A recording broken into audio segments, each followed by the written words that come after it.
Dobre, tak môžeme začať. Moje meno je Ilian Ahaj a dnes vám budem prednášať o drací popkultúre. V podstate chodím na každý festival, niektorí ste tu zase aj boli na moje prednášky, niektorí nie. Poprvé chcem poďakovať za takúto hojnú účasť nedeľu po obede, to som naozaj nečakal. Dúfam, že sa vám to teda bude páčiť. Tak o čom sa budeme dneska rozprávať? Tak najprv si povieme, že čo je to drak, alebo približne čo je to drak, lebo drak je strašne široká definícia. Nejakú pôvod a mytológiu si pozrieme, to je vlastne taká tá prvá tretina prednášky. Pozrieme sa na ikonických drakov, to sú draci, ktorých som si ja vybral ako ikonických, takže je veľmi možné, že každému z vás tam bude nejaký drak chýbať. Potom draci ako zvieratá v jednotlivých príbehoch, draci ako postavy, draci ako legendy v tom danom svete, draci inak, to uvidíte, čo bude, a potom ešte také všeobecné, že draci v kultúre ako meme. V podstate pozrieme sa na mytológiu najprv a potom sa pozrieme na tie popkultúrne, také tie moderné popkultúrne veci. Aj keď v podstate mytológia tiež bol vlastne len fandom danej doby, keď sa tak na to pozriete. Tak čo je to drak? Tuto máte jednu možnosť, ako môže vyzerať drak, a tuto máte niekoľko iných možností. V podstate akože najčastejšia definícia pochádza zo starého gréckeho slova drakon, čo vlastne znamenalo buď pláz alebo had, podľa toho, ak sa na to pozrie. Tam ešte taká zaujímavosť medzi slovenčinou a angličtinou, že slovenčina má vlastne had ako jednotné slovo na toto, kdežto angličtina má rozdiel medzi snake a potom serpent. Kdežto tento drakon je prekladaný ako serpent. To je niečo ako veľký had, ale nie je zmysel, že veľhad kráľovský, ale jednoducho väčšinou veľký had alebo nejaký iný had. Dokonca je špekulácia, že ten drakon vlastne pôvodne referoval k baziliškovi. Takže čo je to vlastne drak? Drak je v podstate niečo ako Lego. Môžete mať v podstate hada, môžete tomu hadovi pridať krídla, všetko sú to zase draci, môžete mu pridať potom nôžky jedným, prípadne aj druhé, a máte už niekoľko verzií drakov. A v podstate, ako sa pozeráte na mytológiu po celom svete, tak tí draci sú naozaj rôznorodí a naozaj je to všeličo možné. Že sú to veci, ktoré vás možno aj naprvu nenapadnú, že sú draci. Také v angličtine už koľko máte výrazov, že máte dragon, máte wyvern, worm, wormling, worm, drake. A to sú vlastne všetko ako keby iné verzie. Často sa draci celkovo v mytológii, v histórii spomínajú s elementami, že máte drakov, ktorí vlastne, hlavne západní draci napríklad, tí sú chelia často oheň. Kdežto napríklad draci na východe sú často spájani s vodou. A všeobecne draci sú spájani s elementami, s počasím. Na Slovensku napríklad aj Strigon sa vedel zmeniť draka a vedel spôsobiť búrky. A aj veľa drakov ako keby je za búrkami v rámci mytológie, že spôsobujú blesky, spôsobujú búrky, spôsobujú dážď, v dobrom aj v zlom. A tam ešte na záver toho celého je, že po celom svete sú draky. Asi úplne v každej mytológii nájdete tých drakov. Takže ako som spomínal, je to ako Lego, že môžete si popridávať všeličo možné. Pre zaujímavosť, viete, ktoré z týchto je evolučne najnepravdepodobnejšie, keby je drak reálne zviera? Ktorá z týchto možností? Teda hada poznáme. 4 nohy a krídla. Kvôli tomu, že vlastne u nás sa evolučne všetky zvieratá vyvíjajú, že majú 4 končatiny. A vlastne všetko lietajúce u nás má vlastne tie horné končatiny sú krídla. Čo máte ešte lietajúce A40, tak to sú vlastne rebra. Takže toto bolo vlastne pozemsky nepredkladiteľné a pritom zároveň to je taký najtypickejší západný drak, keď si tak poviete. Tak čo sa týka tej pôvodu a mytológie, tak samotný dračí pôvod, tak ten je taký veľmi debatovateľný, lebo ono to siaha do starej histórie. A napríklad draci sú, častie je to brané tak, že ľudia, najčastejšia ľudská fóbia je fóbia z hadov. A vlastne jedno z tohto je vlastne to, že či nie sú tí draci ako keby súčasťou tej fóbie z hadov, a preto sú to vlastne také veľké bytosti, ktoré nás ovládajú, že náš kedysi ten živočíšny mozog, sme sa báli hadov, tak aj máte arachnofóbiu, báli sme sa pavúkov a všetkého, čo behalo okolo zjavne. A vlastne tí hady sa ako keby prejavili do toho draka. Ďalšia možnosť, o ktorej sa rozpráva, sú fosílie, že ľudia vyhrabali fosílie dinosaurov, povedali si, že toto je takéto veľké zviera, a čo keď to chrlilo oheň. A potom si to už nejak dorábali do seba, a vlastne dinosaury ako samotný ten daný odbor myslím, že siaha len do nejakého 17. storočia, takže vlastne dovtedy, keď niekto niečo takéhoto našiel, tak si povedal, že toto muselo žiť a čo to dokiaľ bolo. Tak si to poskladá, že väčšinou to bol had. Je to väčšinou plazovité. Ešte čo som čítal takú zaujímavú teóriu, bolo to, že niekto predpokladal, že či nie sú náhodou draci len vyhnutý rod nejakých dinosaurov, ktorí vlastne ako sme nevedeli vykopať. Ale keďže sme vedeli vykopať dinosaura, všeličo možné, tak prečo by sme zrovna drakov nevedeli vykopať, ale ako teória tiež zaujímavá. Takéto základné delenie by som povedal, to západné východné, čo sa často spomína. Tak na západe draci sú často spomínaní s tým, že ako som už hovoril, že chrlia oheň. Sú zlomyselní, sú prefíkaní, majú rôzne, akože väčšinou sú negatívne postavy tej západnej mytológii. Často unášajú princezne, hromadia si poklady, robia všelijaké, obsadzujú hrady, sú spájane s mocou, s chamtivosťou, s túžbou po zlate, po všeličom možnom. A napríklad čínsky, alebo teda aj všeobecne orientálni často, sú spájani s vodou a majú zásadne jednu hlavu. Tí naši majú často kopec hlav. Máte aj 100 hlavých drakov, máte trojhlavé draky, máte jednohlavé draky. A to je možno tá najzákladnejšia definícia draka, že drak má aspoň jednu hlavu. A dokonca neviete ani povedať, že je plazovitý, lebo veľa drakov nie je ani plazovitý, niektorí vyzerajú ako psi. Je to také zaujímavá téma z toho hľadiska, že ten tvor je z každého v hlave je to niečo iného. A ešte k tým čínskym by som ešte, že tam majú také, že císarských drakov, imperiálnych drakov, tí majú 5 pazúrov a zvyšné draky tam majú po 4 pazúra. A často bývajú učencami, často pomáhajú hlavnej postave nejakým spôsobom, alebo sú to takí múdri radcovia, múdri ako keby rozhodujú veci.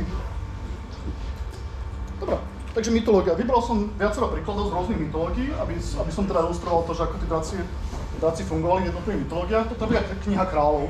To je perská mytológia, vlastne 1010 pred našim letopočtom to napísal Ferdowsi. A v rámci eposu Shahnameh, tak tam je tento Rostam a jeho kôň Rakš. Zabili draka, a zabili oni viacero drakov. A v podstate tohto konkrétneho draka, ktorý som spomínal, nemá meno. Tak toho draka vlastne, ten kôň ho pohryzol a ten mu odtiaľ hlavu medzi tým. Takže oni spolupracovali s tým kôňom dosť na týchto veciach. Tuto vidia, ako hryzie ho ten kôň. Nie, že kôň hryzli bežne, ale ten to vedel. A celkovo on tam pozabíjal kopec drakov v rámci tých príbehov. Mal tam napríklad jedného draka, takže otrávil volské kože, myslím, že vápencom alebo niečím takým, dal ho nakrmiť tomu drakovi. A vlastne potom toho draka zabil a z toho draka si vytvoril vlastne brdenie, ktoré sa volal Bajan. Keď skočíme o kontinent ďalej, tak máme napríklad severskú mytológiu. Tu napríklad z takých najznámejších drakov je Fafnir. Fafnir je vo Volsunga ságe. Išlo o to, že predpokladá sa, že trpazlík vo väčšine opisov, on priamo nie je nejak obzvlášť opisovaný, ale jeho brat je opisovaný, jeho brat je trpazlík, takže predpokladá sa, že asi bol aj on trpazlík. Zabil svojho otca, bol chamtivý, chcel poklad, ukradol ďalšiemu trpazlíkovi Anvárimu poklad a vlastne ako keby zatrezal, zmenil sa na draka. A potom v rámci tej Volsunga ságy, tiež to závisí od verzie, väčšinou ho zabije Sigurd, ale často sú to aj nejaký príbuzný Sigurda, ktorý bol vlastne hrdina v tejto ságe. A toto je zase ďalšia vec, čo sa spája často s drakmi, je zmena výzoru. Draci často sú, že buď sa človek mení na draka, alebo sa drak mení na človeka. Zase závisí od mytológie, závisí od príbehu, ale je to veľmi častá vec. Máte napríklad aj v Čipkovej ruženke, tam Maleficent sa na konci zmení na draka. Takže tam je ten opačný, to je rovnaký prípad, že človek sa zmení na draka. Čo by som tomuto povedal, že toto konkrétne, toto veľmi napríklad ovplyvnilo Tolkiena. Celá Volsung sága, celá vlastne severská mytológia. Tieto ságy. A zase preskočíme ďalší kontinent a sme zase v Japonsku. Toto je zase Tavara Toda, ktorý sa vlastne menoval ako Fujiwara no Hidesato. A v preklade to Tavara Toda, myslím, že Tavara je vrecko ryže. A išlo o to, že on tam mal dračího kráľa, on vlastne došiel do dračieho paláca a zistil, že tam je dračí kráľ a dračí kráľ potreboval pomoc, lebo tam behala taká veľká mnohonožka. A ten dračí kráľ mu ako keby ako za ten pomoc dal aj meč a aj potom vrece ryže. A preto ho potom začali volať, že my lord bag of rice, že môj pán vrecko ryže. A v podstate zabil tú veľkú mnohonožku a ten drak vlastne vstúpil do toho príbehu tak, že vlastne mu dával ako keby tú úlohu. Takže taký quest giver, z takej modernej terminológie. Čo ešte zaujímavé, že napríklad v múzeu Jingo Chokochan majú dva jeho meče, ktoré pravdepodobne asi nie sú jeho, ale majú ich. Čo je ešte zaujímavé pri japonskej konkrétne je, že oni majú zaujímavú zmes toho, čo prišlo z Číny, vlastne, jak tam ľudia prišli z Číny, tak prišla aj z Číny mytológia, ale zároveň je to pôvodná japonská mytológia a to sa začalo aj miešať dosť. Akože ono to vidno aj v celkovej japonskej kultúre, že veľa aj mytológie je vlastne aj z Číny pôvodne, ale veľa je aj pôvodnej. Jedna z mojich obľúbených je tzv. Cesta na západ. Toto je taký veľký čínsky epos. A neviem, či poznáte niekto Overly Sarcastic Productions, YouTubeový kanál. Oni to veľmi dobre spracovali, majú to veľmi vtipné, veľmi dobre nakreslené. Celkovo odporúčam, ak by ste si pozreli aspoň toto od nich, Journey to the West. A v tomto prípade to je vlastne biely drak, alebo tzv. Jade je tak zelený taký kameň. Nefrit, tak nefritový drak. Toto je náš Long, je vlastne v čínštine drak, Bailong má, Long. A ide o to, že on sa stane ako keby, on je vlastne vodný drak, jeho tam stretnú cestou a stane sa ako keby koňom, on sa mení na koňa. Celý príbeh je o tom, že vlastne buddhistický mních Tripitaka sa vyberie teda na tú cestu na západ, ako keby za poznaním. Do toho pomáha opičí král, ktorý je taký troška tvrdohlavý, alebo jak to nazvať, ktorý tam ide viac menej za trest a väčšinou času sa stane to, že niekto uniesie Tripitaku, potom tí ostatní spolupracovníci sa snažia niečo spraviť a keďže nevedia nič spraviť, tak tam dojde opičí král, že to tam pomláti. A tak sa to postupne opakuje. A je to veľmi dlhé. Čo je halúz na tom je to, že vlastne ono to pochádza z pôvodnej mytológie, ale do toho tým, že už tam vo v Číne buddhizmus, konfucianizmus, tak hlavne buddhizmus to už potom veľmi ovplyvnil. Ono tam je vidieť tie pôvodné vplyvy, ale už to samotné, už tá cesta na západe kvôli buddhizmu. Ale je tam vidieť aj tie pôvodné čínske vplyvy. Ten samotný drak sa potom zmení na jedného z bodhisattvov, čo je vlastne v rámci buddhizmu dôležitá pozícia. V Číne ostaneme. Tam sú napríklad draci Yinglong a Zhulong, alebo celkovo ten Long, ako sa hovorí drak. A v tomto prípade vlastne, je to ten istý drak s inými menami. Je to vlastne z piesne, Čuči sa to volalo, boli to vlastne piesne Ču, a to je z 2. 3. storočia pred našim letopočtom. A tiež to dračí boh, a on bol zaspájený s dážďom. To sú také vyobrazenia tých drakov, že oni sú vždy lietavci, myslím, že tak na 95% sú čínsky draci lietavci a vždy majú jednu hlavu. A v veľkou väčšine prípadov sú dobrí, alebo teda múdri. A ďalší príklad toho, že draci sú naozaj všade, tak indická mytológia, tam sú z Ringvedy, Sanskrit, toto je 1500-1200 pred našim letopočtom a tam Indra, čo vlastne, myslím, že on sa stal potom aj bohom, on vlastne zabije veľkého draka Vrtru, ktorý je tiež jeden z tých hadovitých drakov. Tento drak, čo spravil, je to, že on obsadil všetku vodu sveta a tým pádom bol ako keby spájaný so suchotami, vlastne vyschlo to tam, prišiel tam Indra, zabil ho a ak by vás zaujímal ten slon, tak jeho slon bol Airavata. Tiež je to vlastne ten prípad toho, že tu je ten drak konkrétne zlý. To je zase indická mytológia.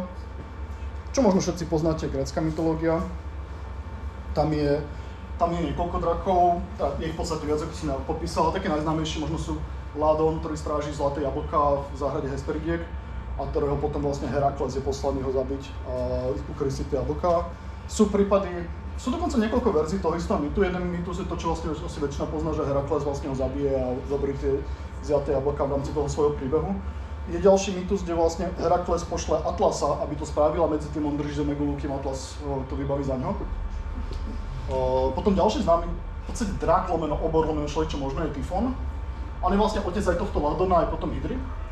A on bol tiež závisí od mytológie, lebo mytológia tiež je veľmi otvorená kniha, že tam sa tie veci menia podľa toho, kade to prišlo, koľko storočí to malo, tak sa to mení. Tak to bola napríklad synom aj Gaia a Tartara, ale zároveň bola aj jediným synom Héry, podľa toho, že ktoré období ste sa na to pozreli, tak ten drak ako keby bol iný. Ten bol za 100 hlavý drak.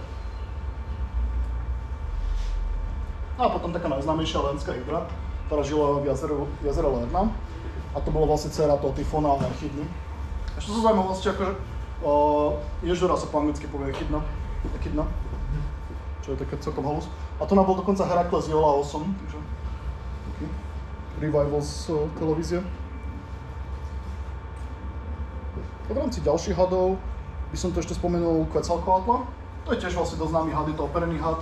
Je to zase majská kultúra pôvodne, akože úplne pôvodne sú to Olmekovia, 1400 pred našim letopočtom už sa našli tam prvé sochy so zobrazením tohto hada, ktorý vyzeral všelijak, potom sa postupne menil, až nakoniec sa mali Aztékovia v takej tej najväčšej podobe. Toto je akože pochopiteľne akože fanart. Čo bolo zaujímavé na ňom, že bola tá dualita toho ľudského a božského. To božské bolo to, že on vedel lietať, a to ľudské bolo to hadie, alebo teda aj tie jeho vlastnosti. Draci teda neobyšli ani Bibliu, spomínajú sa tam dosť často.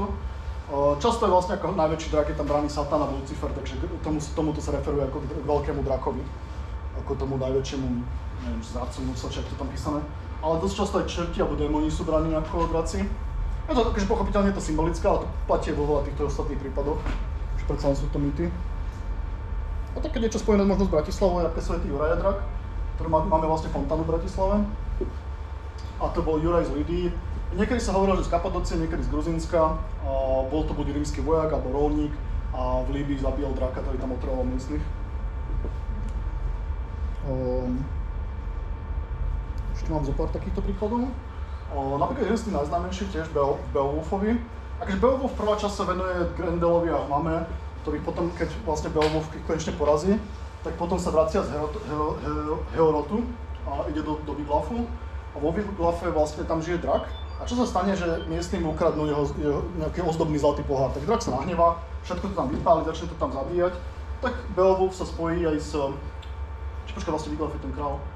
S kráľom Viglafom a oni vlastne spolu porazia toho draka a vlastne Beowulf zomre počas toho boja s tým drakom. Takže ono je to súčasť toho mýtu, ale vlastne ako keby ten koncová časť toho mýtu, ktorý možno viacerí poznáte skôr z toho Grendela. Toto napríklad ovplyvnilo aj Tolkiena. Ešte by som prerušil, jedno videjko vám pustím. Toto je zase ako promočný materiál k Karčerovu novému, neviem, či niekto poznáte, ale to je veľmi dobrý seriál. A to napríklad, ak poznáte hada Jormungandra, tak tu I can't tell you how honored I am to be here, fighting for you, the fallen warriors of Valhalla! You all died gloriously in battle. And now everyone on Earth will have the chance to join you here once we defeat Team Earth! This is Rumble for Ragnarok 100! Woohoo! As always, this will be a best of 3 tournaments! Our greatest fighters will face off against the Gilded Greed Monger, the hated hoarder, the infamous millionaire Misa.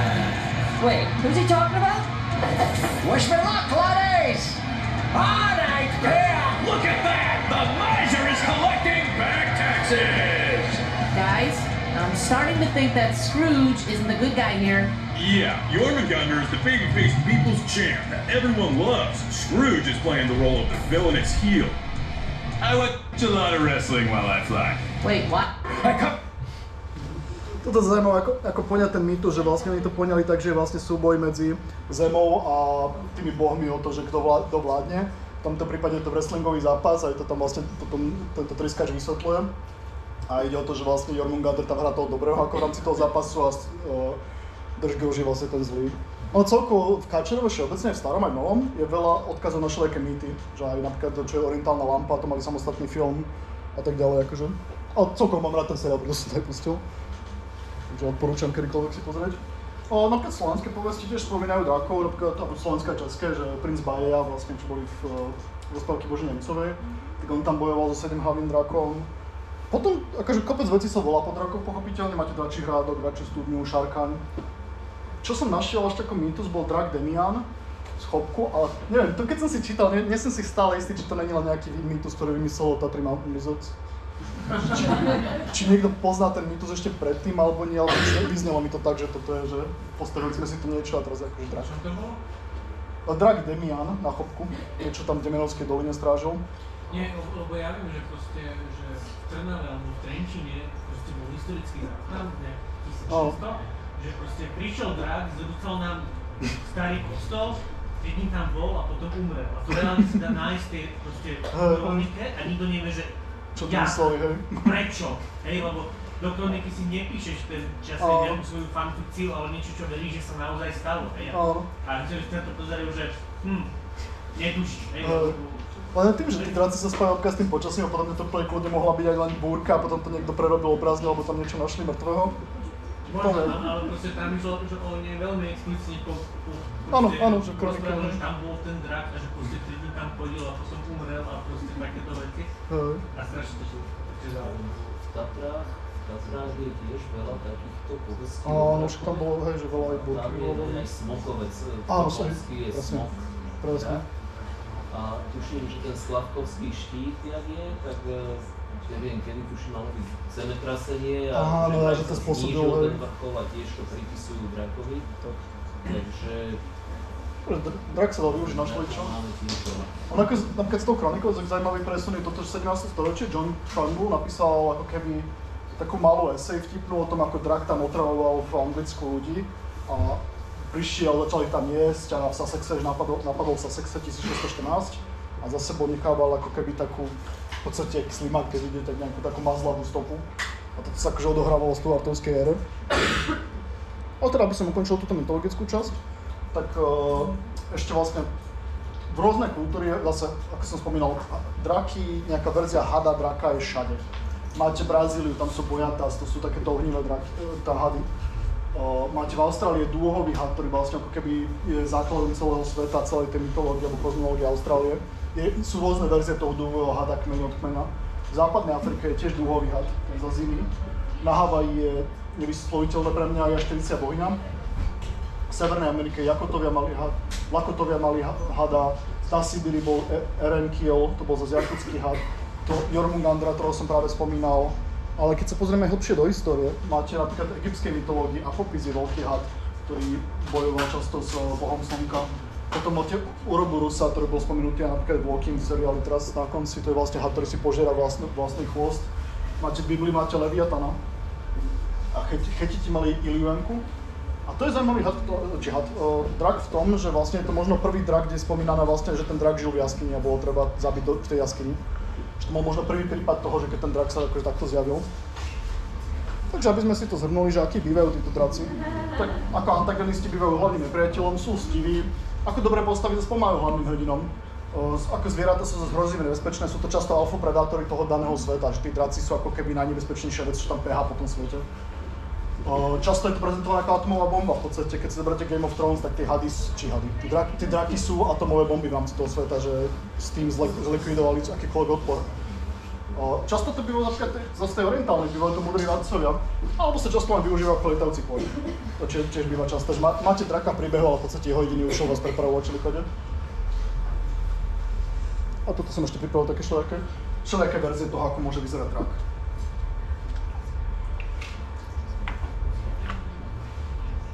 Dobre, tak poďme na druhú sekciu. A to sú ikonickí draci. Toto som povyberal nejaký drakov, ktorý som ja považoval za taký, že ikonický v rámci toho sveta, v rámci tých príbehov a v rámci všetkého. A v podstate asi najikonickejší drak modernej doby je Smaug z Hobbita. Ten pôvodne vyšiel v 37. V rámci toho sveta bol to ako posledný veľký drak.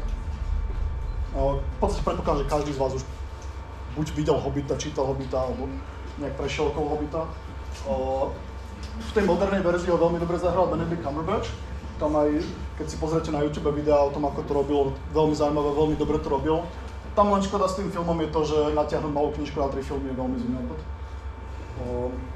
Takže vlastne týka sa tam v rámci toho, že ak to tam obsadil, tak s trpazličou mytológiou, v rámci tých trpazličí kráľ, ktorý potom chce dobiť ako keby naspäť a získať Arkenstone, ktorý vlastne potom sa dostane do konfliktu s Alphamietom. Je to aj viacej teraz spracovaní, neviem, či každý viete o tom, ešte v 77. vyšlo Drinking Bass, tak od nich vyšlo také kreslené vydanie, čo akože vyzerá to zaujímavé, hlavne to poňali dosť inak, ako by človek čakal. Aby som ukázal taký obrazok, toto je Smaug z toho, tam je viacej taký psi do výzoru, sú do tváre, taký viacej má uši, má chlopy, inak vyzerá. Takže Smaug je asi taký najikonickejší, že veľa ľudí si v modernej dobe, keď si predstaví draka, tak si často predstaví niečo ako Smauga. Ale napríklad úplne iné poňatie draka je z Nekonečného príbehu, z nemeckej rozprávky, z 79. Michaela Endeho. Vyšli, pokiaľ viem, 3 filmy vyšli, dokonca neviem, či neexistuje kreslený seriál, sa mi zdá, že hej. Tiež v podstate tu nám vlastne ten drak je Falkor, alebo v nemčine to bol Falchor, a on je vlastne drak šťastia, na ktorom vlastne jazdí tento Atreyu, ten princ z toho sveta. A čo je zaujímavé, že v knižke je rozdiel možno v tom, že vlastne toho Falkora zadržiaval taký hmyzí, nepamätám si teraz menom na Y. A kvôli tomu vlastne aj tomu Atreyovi ďačný životom, kdežto to vo filme vynechali. Je podobný teda čínskym drakom, je to vlastne taký dlhý natiahnutý drak. Toto máte vlastne ako vyzeral mechanicky ako bábka. A vlastne môžeme si pustiť pôvodný trailer vlastne na Nekonečný príbeh. Bohužiaľ väčšinu vecí som nevedel nájsť v slovenčine, takže väčšina trailerov bude po anglicky. Ale v podstate minimálne z obrázkov pochopíte, že o čo ide. What is the secret of this enchanted book? What wonders are hidden within its pages? What magical spell does it cast on all who read it? What is the secret of the never-ending story? But that's impossible!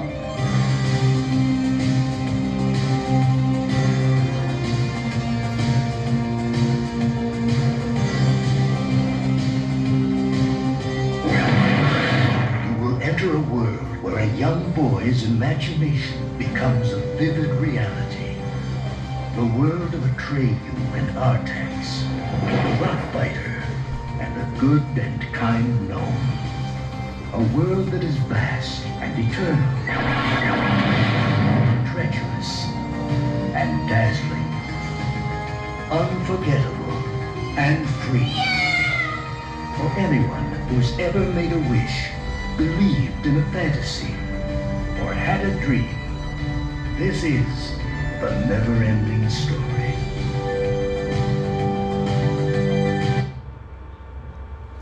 Kto ste nevideli, určite si pozrite.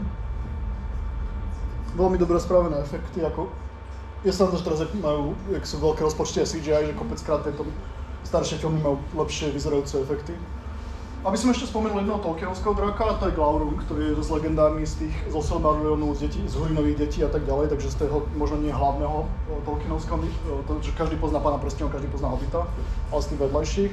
Toto je zase ten typ draka, ktorý nemá krídla, je to v podstate veľký jašter. Je to prvý drak, čo Sauron, alebo... Nie, prvý není práve, že tuším, či nie? Prvý drak s kúreným okonom. Aha, tak, áno, hej, on je vlastne otec všetkých drakov, tak sorry, áno. Vlastne bol aj v tých najväčších bitkách, mal hypnotický pohľad a vlastne tam aj, čo bol hrdina Turin Turambar, tak tam ho vlastne ako keby šťastie zhypnotizoval, šťastie presvedčil o svojich pravdách, kvôli tomu viedlo k tragédii a v konečnom dôsledku akože zomrel aj on, ale celý ten drak je vlastne extrémne zlomyselný, extrémne zlý a snaží sa spraviť čo najviac bordelov zla. Taký presný opak je Toothless Bezzubka, ako trénovať draka, ktorý tiež vlastne začína tým, že vlastne hľadajú draka, ktorý je nejaký nočný bes a je strašne nebezpečný a zlý, ale ako je vysvetlené, že to je v podstate prerastená mačka. Skôr ten pes. Neprišiel skôr ako mačka, práve, že? Aby som povedal oboje. Alebo môže byť, že zobrali, hej, že z obidvoch. Čiže to taký, že... Tiež taký veľmi milý drak, ktorý... Strašne dobre sa na ňom vyhrali v tom, že ako som tom kreslom sa vyhrali s tým, že ako sa vie ksichtiť podľa situácie. Jestuje k tomu ešte kopec seriálov. Chystá sa teraz niekedy CGI verzia, alebo tá live animation verzia. Osobne nie som fanúšikom týchto vecí, ale vyzerá, že ľudia to majú radi, takže prečo nie. K samotnému vesmíru sa ešte vrátime, ale viete čo, pustím vám tento trailer.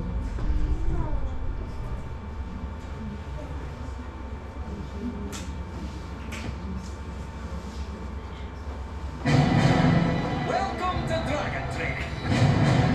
Today you will learn to fight dragons. Pain, blood. Let's get it started.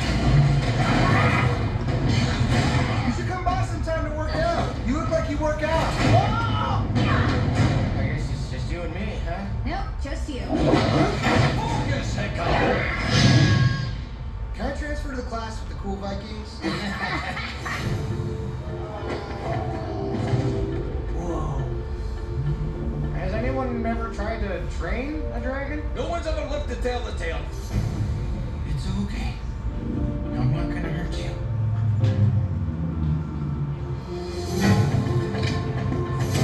Let's see if this works. We're gonna take this nice and slow. Come on, buddy. Come on.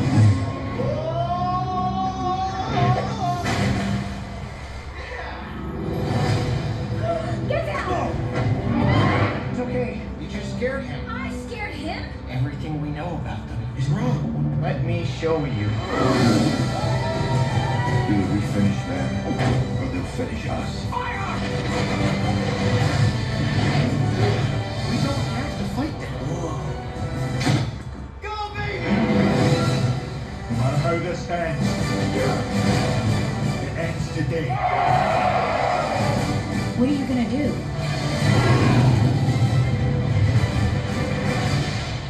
something crazy. I'm in. Me too. Sign me up. I love this plan.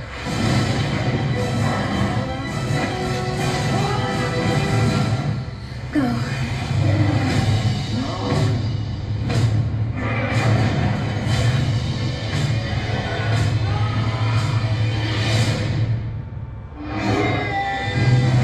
DreamWorks How to Train Your Dragon. It's like the size of my...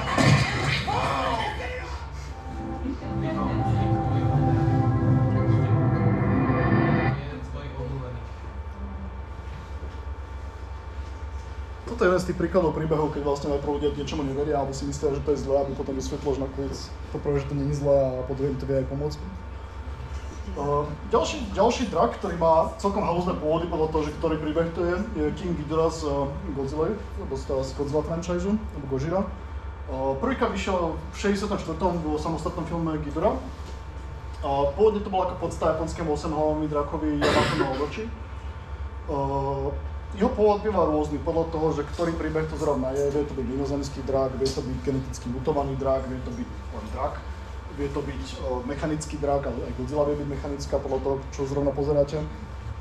A v podstate to hlavný nepriateľ Godzilla, takže väčšinou sa dostávajú do nejakého konfliktu. A často Godzilla v súboji s ním pomáha Mothra. Ďalšie zase z modernej doby, ikonickým drakom je napríklad Drogon z Hry o tróny, kde vlastne on je najväčším drakom Daenerys. Ona vlastne dostala dračie vajce ako dar k svadbe s Khalom Drogom a vlastne Drogon je pomenovaný podľa Khala Droga. Čo bolo vlastne zaujímavé v rámci toho sveta, že vlastne cez 140 rokov neboli draci. A toto boli prví draci, ktorí sa vyliahli po tých 140 rokoch. A bývajú tam spájení s mágiou v tom, že keď prišli draci, prišla ako keby mágia sa znovu začala objavovať častejšie. A ešte, jak som pozeral, tak na tých dvoch fotografiách, keď si porovnáte, tak ako keby sa mu zmenšila hlava. Tam potom s ním mám jedno memečko, neskôršie. Takže... V podstate, je to taký zvierací drak, že on vlastne nerozpráva, akože je inteligentnejší ako bežné zviera, ale nie je nejaký, že... Čo napríklad veľmi zaujímavý drak je Tiamat, lebo pôvodne je to vlastne akože z mytológie, to je stará Babylónia, bola to matka bohov, Marduk ju zabil vlastne v rámci mytológie. Lenže vlastne Dungeons & Dragons sa z Tiamat stala ako keby jedna z tých hlavných zlých, keď hrávate RPGčko Dungeons & Dragons. Áno, že to je jedna z nich, že má nejakých farbných drákov. Áno, chromatických. Akože chromatickí sú vlastne zlí v rámci daného sveta. Čo je na ne zaujímavé, že má 5 rôznych hlav, každá hlava je niečo iného. A je to ako keby najväčší nepriateľ. A ona vystupovala, neviem, či niekto poznáte aj kreslený seriál, ktorý bol Dungeons & Dragons. Tam vystupovala a dokonca pomáhala nakoniec hlavným hrdinom, lebo tam bol ešte niekto iný zlý a nepriateľ, tvoj nepriateľ aj môj nepriateľ. Prvýkrát vlastne vyšla v edícii Greyhawk, čo bolo, tam sa zjavila ako chromatický drak. A potom 77 už bola zaradená do toho Monster manuálu. Dokonca sa dali kúpiť, vlastne takto vyzerá v tom kreslenom seriáli, tam sú všetky tie hlavy. Dala sa kúpiť modely, sa dajú, možno aj teraz sa ešte dajú, a potom bol aj vlastne modul Rise of Tiamat. A drak veľmi spätý so Slovenskom je Drako, z Dračieho srdca. Toto je film z 1906 a do istej miery ovplyvnil aj to, ako draci vyzerali vo filmoch neskôršie. So Slovenskom to má spojenie tak, že sa natáčalo na Spišskom hrade, Strečne a na Čachtickom. A keď pozeráte film, tak na konci filmu sa tam zjavia aj takí dračí zabijaci a oni rozprávajú po slovensky. Takže nabíjaj. A tam, keď pre amerického diváka je to vlastne nespoznal, že to je cudzí jazyk nejaký exotický. Ale to zaujímavé, keď to pozeráte. A dokonca tam hrajú ľudia ako... Akože hlavná postava vlastne hovoril Sean Connery, draka. Potom Dennis Quaid tam hral rytiera, Sir Bavna. A potom vlastne hlavný zlý bol David Tewlis, ktorého možno poznáte napríklad z Harryho Pottera, kde bol Lupin. Ale bol tam aj Jason Isaacs, ktorý hrá vlastne Malfoyho otca, tak on bol vlastne ako keby zástupca hlavného zlého. Celkom pekný príbeh to malo, takže odporúčam si to pozrieť. Točilo sa potom na Slovensku aj dvojka. Áno. A ja som tam asi jednu sekundu záberať. Lebo dvojka je ten malý, nie? Taký CGI, čo bol. Ja som to v živote nevidel, bolo to už ono, jak si. Moje tam proste iba skočil odrezal sa z mostikákov. Všetko vieš. Môžem vám pustiť k tomu trailer, starý? Ale je to výborné. No jednotka taký milý príbeh toho obdobia. V podstate do istej miery klasický príbeh, a do istej miery nie. 1,000 years ago, there lived a man of honor and a creature of legend. Dragon Slayer that is! I personally have seen him slay almost 2 dragons. Haven't had this sort of challenge in some time. Not likely to again. They were 2 sworn enemies. How do you like the light so far? I will rid the world of every last one of you. I am the last one. If you win, you'll be out of work. Who formed an extraordinary alliance. I hope you like it well done. This knight is no dragon slayer. We made a bargain, remember? 1 dragon put down 1 bag of gold. Well done, Puppet. It's even bigger than the last one. Actually, it's about the same size. This time, I'll collect the money, and you can die. But when the forces of evil threaten the land, Your kingdom, I'm in, there are worse fates than death. they found there is no honor Men like you give people courage and hope. without risk. I want to die! And no friendship. For I am to die, you must destroy me without sacrifice. I go to save the dragon! Who will go with me?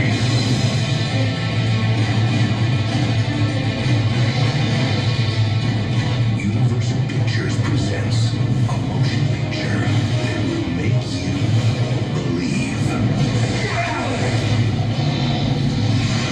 Dragonheart. Tam je stane, že keď to pozeráte, tak len pozeráte, tu som bol, tam som bol, toto som už videl. To je taký zaujímavý film z toho slovenského hľadiska tiež. No, ešte opäť ďalší príklad je z Cesty do Fantáziáku. Toto je zase ten prípad to, že kde sa mení, tento chlapec sa mení na draka, na takého zase vodného draka japonského. Vlastne on sa volá Haku príbehov, akože reálne to má meno, aj myslím, že to tam spomenuté Nigi Hayami Kohan Kunushi. A on je kvázi slúži tej zlej, čo tam je tá Yubaba. A to malé dievča Chihiro mu pomôže. A dokonca je to divadelná hra, to by som si rád pozrel. Toto je veľmi pekný príbeh tiež dosť známe. Ďalší takýto akože východný drak, Shenron z Dragon Ballu, tam je vlastne princíp v tom, že musia poskladať tieto Dragon Bally, musia podunášať a potom im splniť jedno želanie. Na začiatku to je akože ten najväčší quest toho celého príbehu, časom je to také, že každú chvíľu niekto chce nejaké želanie. Raz ročne sa to tuším, že dá dorobiť a on žije vlastne v strede zeme a príde vždy, keď niekto chce to želanie. Je to vlastne dračí boh a ak si pamätáte Yinglong, Shanlong, on je vlastne podľa nich pomenovaný podľa toho reálneho dračieho boha.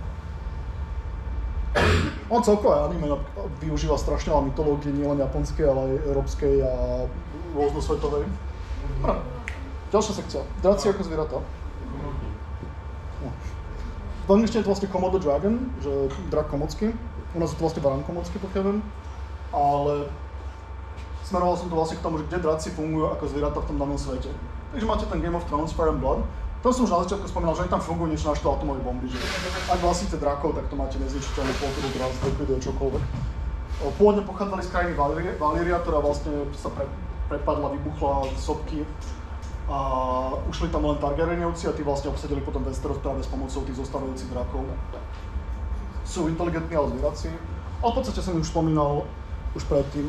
Čo je zaujímavé, keď si pozriete tých najznámejších drakov, tak Drogon je vlastne až tu na. Takže ako Balerion, Vhagar. Vlastne Balerion bol Aegonov drak, ktorý vlastne... Z týchto drakov je jeden z mála, ktorý zomrel prirodzenou smrťou, sa mi zdá. Väčšinou sa buď navzájom pozabíjali, alebo niekto ich nejakým spôsobom zabil. Môj obľúbený svet s drakmi, to je Zemeplocha alebo Discworld, ktorý majú také troška parodické draci. A sú tam v podstate 3 druhy drakov. Je tam Draco Nobilis, to je to, čo si predstavujeme väčšinou ako draka. Zemeplocha, to vyzerá. Zemeplocha. Hej. Potom vlastne tam títo draci. Tam je dokonca v jednom príbehu aj to, že vlastne ľudia musí v nich veriť, aby vôbec existovali. Stane sa, že ten drak sa jednoducho rozplynie a ani sa prepadnú kvôli tomu. Potom je Draco Vulgaris. Draco Vulgaris je toto malé zlaté stvorenie tu na. To je taký močiarny drak a z toho sa teda predpokladá, že sa vyvinuli draci, ale to je také, že má to veľmi veľa chorôb, vybuchuje to, má to všelijaké problémy a preto jedna z tých hlavných postav, čo je Lady Sybil, tam založila ako keby centrum na pomoc týmto malým dračikom. A potom do Hero tak tam sa zjaví Draco Maritimus Immensis a to je vlastne vesmírny drak. Tí tam sú tak len veľmi okrajovo. A najviac tí draci, tí malí, čiže veľkí, sú vlastne v stráže. A toto je vlastne tá Sibyl s budúcim manželom Commanderom Laincom.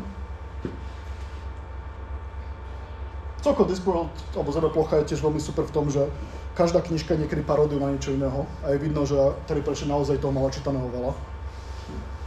Potom ďalší svet, ktorý asi každý pozná, je Harry Potter, kde tiež J.K. Rowlingová dala veľké názvoslovie šliepým drakom, sú tam uhorský chostrožec, čínsky ohnívák, švédsky krátkonosý, veľský tam je, ešte nejaký africký tam bol, dračie srdce sa používajú v prútikoch, dokonca na čiernom trhu sa kupujú dračie srdcia a všeličo možné. Celkovo drak bol vlastne aj súčasťou niekoľkých príbehov, vlastne na jednom ušli z Winged banky na drakovi, na druhom vlastne musel tomuto Hungarian Horntail ukradnúť vajcia. A ešte tu napríklad Common Walsh Green, že bežný veľský zelený, Peruvian Viper Tooth, tiež vlastne veľmi veľa drakov tam vymyslela. Svet, ktorý sa mi zdá, že vymysleli extrémne veľa drakov, je práve tento How to Train Your Dragon, že ako si cvičiť draka. Je tam množstvo druhov a keď si pozeráte tie kreslené seriály, v každom dieli si tam vyskytne nový drak. Každý vie robiť niečo iného, niektorí sú inteligentnejší ako iní, niektorí sú takí, že vyzerá to neškodne a potom vás to skoro zabije. Ten klasický príklad už od Montyho Pythona Králikov. V podstate ma to začalo podľa knižnej série od Crescent Cavell, to je 12 kníh, ktoré vyšli medzi 2003 až 2015. Je tam množstvo druhov, ktoré som ukázal. Toto sú tie druhy, ktoré sú späté s hlavnými hrdinami.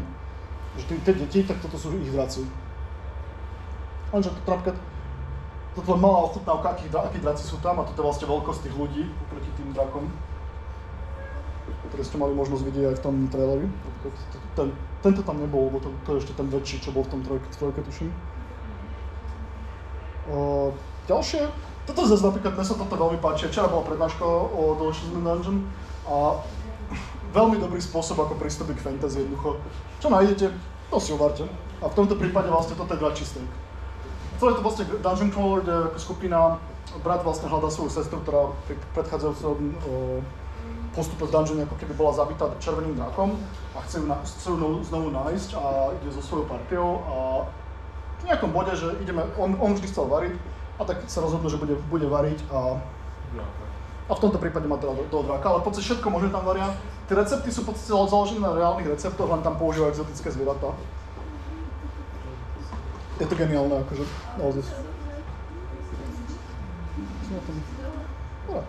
Ďalší taký možno polozabudnutý film je Reign of Fire, alebo Kráľovstvo ohňa. A tuto hrali celkom známi herci na to, že to není až taký známy film, že Matthew McConaughey, Christian Bale, Gerard Butler. Mená hlavných postav sú úžasné.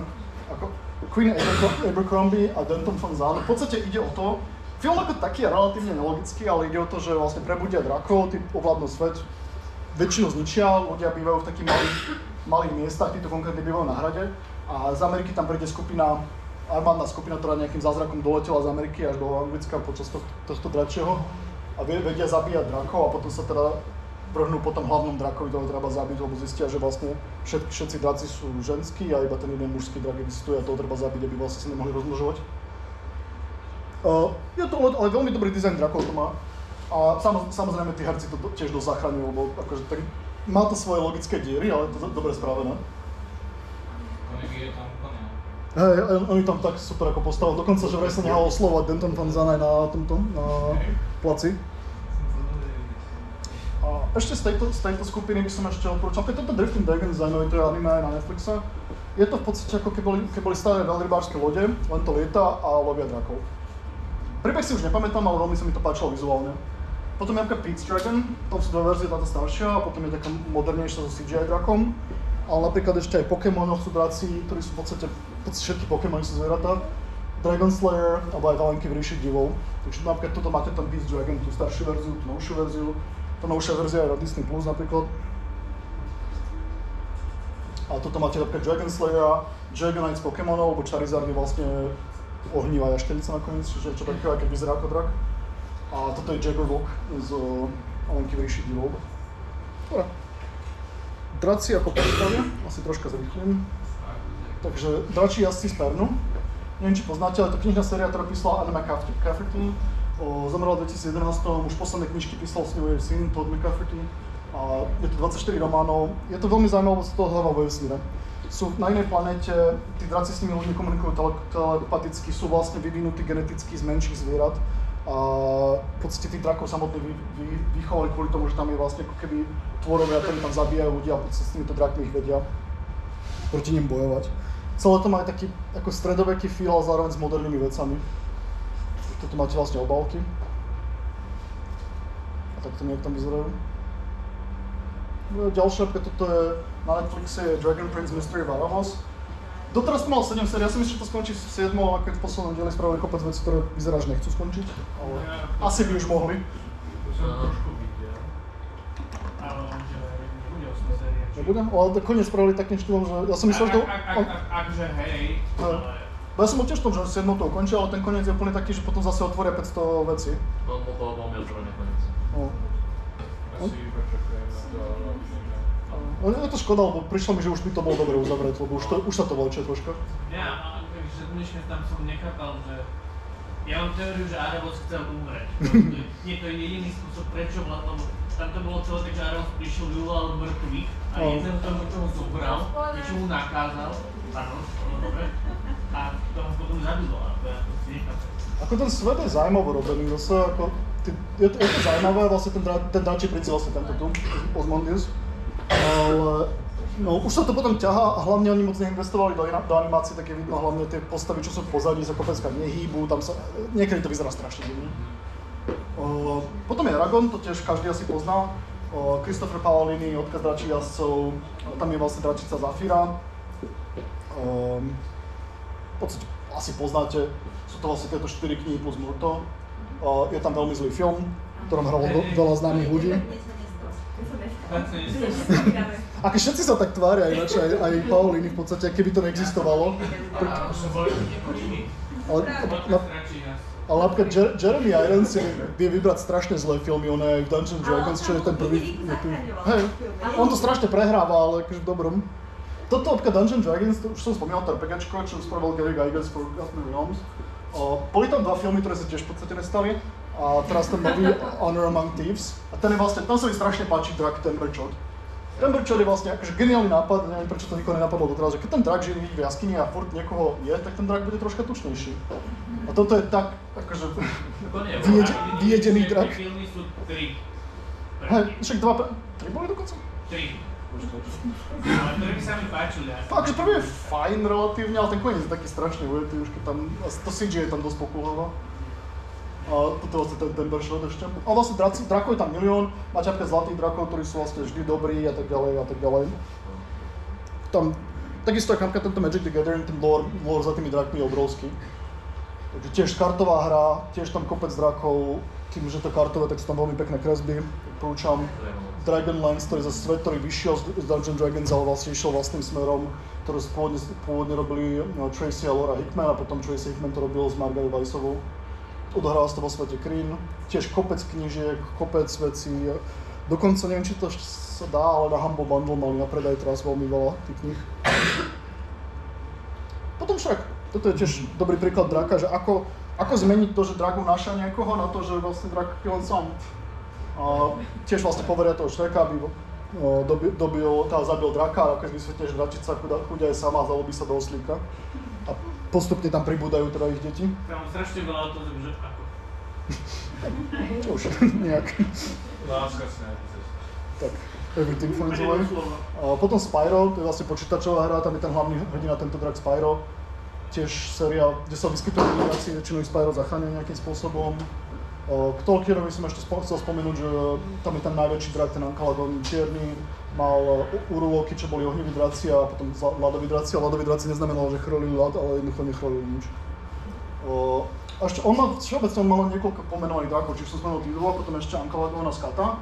A potom v samostatnej knižke Farmer Giles of Ham, tak tam je vlastne Chrysophylax Ives, ktorý tam má taký súboj. Ankalagon bol zaujímavý tou veľkosťou. Áno, hej, on je ďaleko najväčší. V podstate. Ja ho mám aj na druhej stránke, uvidíte. A tí poslední 2 sú z počítačových hier, takže súčasťou kanónu, lebo sú vlastne kvázi boli predané práva. A toto sú veľkosti, že máte tuto Ankalagona, Glaurunga a potom Smaug, je tam maličké v probore. Tak on už je jeden z tých posledných. Hej, že to, že on je vlastne jeden z posledných. Potom ďalšia vec pre niektorých, možno aj súčasťou detstva, je Dráčik, Soptík, alebo Grisu Il Draghetto. Mal som 2 sezóny, 52 dielov, som bol prekvapený, si myslel, že podstate viacej. Čo je halus, to robili tí istí, čo robili Kaliber, ak si pamätáte to čierne kuriatko s vajcom na hlave, tak to je tí istí. A spravili aj modernú verziu, to je táto. To vyzerá ako 3D. Je to iné. A potom toto som, akože to, čo som hovoril, určite som vynechal nejakého draka, o ktorom všetci tušíte. Že 100% som niečo vynechal. Je to kopec, dokonca aj také, že Kováš v Podlesí, kde hrá Polievka, je tam takýto drak. Je tam, máte všetko možné, Dragon's Dogma, Mulan je drak. To vlastne je, že z rôznych, Critical Role majú tiež vlastne drakov. Damsel vyšiel na Netflixe, to som nevidel. Prvá polička je to Damsel. Áno. Potom toto je Bush Dragon, toto je nemecká verzia, toto je vlastne ako trénovať draka, ale Nemci to ako keby okopčili. Toto, když draka bolí hlava. Toto je... Je ten, co se vypadá prostě, na ktorých chodili tí... Hej, oni nie sú technicky draci, oni sú vlastne... Nejaké samostatné zviera, ale to vlastne, neviem, čo nie sú nejaké s majermi spoločného. Ani sa nedá, že z tej veľkej zlej. Ešte draci. Ešte mám kategóriu, že draci ako legendy. A toto sú vlastne draci, kde tí draci buď vyhynuli, alebo už ako keby sú len bráni ako niečo legendárneho. Takže pár príkladov sme už mali, vlastne, či už ten Drako, že je posledný drak a podobne. Príbeh Zememoria, tam boli veľmi dobre stravení draci, ktorí rozprávajú starou rečou a vlastne stará reč je dôležitá kvôli tomu, že cez prvé mená viete ovládať ľudí. Toto odporúčam kedykoľvek si prečítať Čarodej Zememoria a celkovo ušlo kolegovým, to sú úžasné veci. Tí draci sú tam práve spravení. Je film od štúdia Ghibli, ktorý vlastne veľa ľudí neznáša. Dokonca Hayao Miyazaki to dal synovi robiť. A on všeobecne nemá rád svojho syna, to je druhá vec, ale dokonca, že počas premietania odišiel z kina. Takže akože podpora 100%. Áno, tak. Potom keď Skyrime máte drakov, ktorí vlastne boli takmer vyhnutí a potom prišiel vlastne Alduin, čo vlastne ten najväčší ničiaci drak a hráte v Skyrime za toho Dovahkina, Dov sú draci a Dovah sú drak a Dovah sú draci. Toto je typ hry, ktorá vyšla toľkokrát a dá sa to už hrať pomaly na chladničke. Nie pomaly, to sa dá. Tá, hej. A potom, toto bol veľmi pekný film, Raya and the Last Dragon, on troška zanikol kvôli tomu, že on vyšiel počas korony. A to je zase toho azijského hľadiska a tam je tiež vlastne ten drak je shapeshifter, že v zmysle, že sa mení, ona sa vie zmeniť na osobu. Ten drak sa volá Sisu a tiež vlastne hľadajú posledného draka, lebo tam temnota premohla svet. A veľmi sa mi páčilo ku koncu, že všade máte to, že ak sa niekto obetuje kvôli niečomu, tuto bola tá obeta spravená z môjho pohľadu veľmi, veľmi dobre, mne sa to veľmi páčilo. Takže odporúčam si pozrieť. Potom ešte som dal takú kategóriu, že draci ako termín. A to máte napríklad Dragon Reborn z Kolesa času, tiež knižná séria, ktorá je super, ktorá má super robenú mágiu. A tam vlastne ten hlavný hrdina je vlastne drak znovu zrodený. A aj som mu potom spravil také dračie tetovania. Veľmi dobre spravená mágia, len je to 15 knih to je. 14 plus prequel. Veľmi dobre to je, len je to naozaj toho je veľa a je to milión postav. Ja som si už asi po 7-8 knižke musel mať stále Google pri sebe a pozerať, že kto je tá vedľajšia postava. A teraz pokiaľ to vychádza v českom preklade. Imagine Dragons, zase máme drakov, troška inak. Kapela z Las Vegas, vystupujú v Arcane. Double Dragon, to sú boli bratia, ktorí akože tiež mizerný film, dobrá hra na svoju dobu. Yakuza Like a Dragon. Ale je slovenské sci-fi dračia scéna od Jozefa Žarnaja. Tretí Šarkan sa volá ten film. Tretí Šarkan, áno. A potom takéto veci, že metalové kapely to je Dragon. Zistil som, že tu je novozelandská kapela Dragon, potom zistil, že ďalších 5 kapel sa volá Dragon.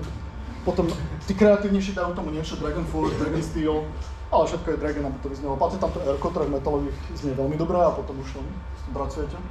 Ale pekná pesnička je Puff the Magical Dragon, Peter, Paul and Mary. To bolo vlastne aj k tomu filmu, čo som spomínal. Takže, takto. A potom draci popkultúre iné. Toto som dal také všeobecné, že či už sme spomínali, či už ten starý smokovec, čo si aj ty spomínal. V Krakove je vlastne vavelský drak. A keď oni tam majú vystavené kosti vavelského draka, je nakoniec to nejaké prehistorický cicavec, takže prečo nie? Brno si tam nedal, Brňanské. Ježiš, áno, Ježiš. potom Slovensko. Áno, tak. Napríklad veľa krajín má, viacero krajín má na vlajkách draka, veľa miest, alebo takých lokálnych území má draka na šličom. V meste Trutnov, tam vlastne mesto Trutnov bolo založené, lebo tam nejaký Trut zabil draka. Niekedy hovorí, že ten Trut je vlastne, ak je krachol, že Trautenberg, že to je predchodca tých Trautenbergov. A dokonca v Trutnove sa hovorí, že oni toho draka vypchali a poslali do Brna. Ale ja osobne si myslím, že Brňáci toto akože by nikdy nepriznali, že ten drak je... Ešte také šli, čo som tu zaradil, že také dračie lode, dračie ovocie, dračia krv, minulý bol rok draka v Číne. No a není pomenovaný po Brne, kde ho možno ukryli. A ešte na záver som dal nejaké memečka. Toto je napríklad to, že v Game of Thrones, že super, že najali toho istého draka, aby hral aj Sismovka v tom House of the Dragon. Alebo toto, že How to Train Your Dragon. Toto je tiež ako po anglicky to dáva zmysel, ale viac menej, že akože že páčiš sami, ako keď sa to zhrne. Alebo toto, že dievča, čo máte radi, otec, jej strýko, jej bodyguard, jej domáce zviera a ty. Smola, no. Alebo ešte tu máte napríklad, že Batman. Ale toto sa mi strašne páči, tento obrázok, to je akože tak geniálne spravené. Imagine. A Fury Friends. A ešte na záver, tiež ten mýtus toho, že ako zachráňa princezne, tak toto, jak sa dá na to inak pozrieť, že tento, nie. Takže tak. Tak, ďakujem všetkým za účasť, som rád, že ste prišli a dúfam, že sa páčilo.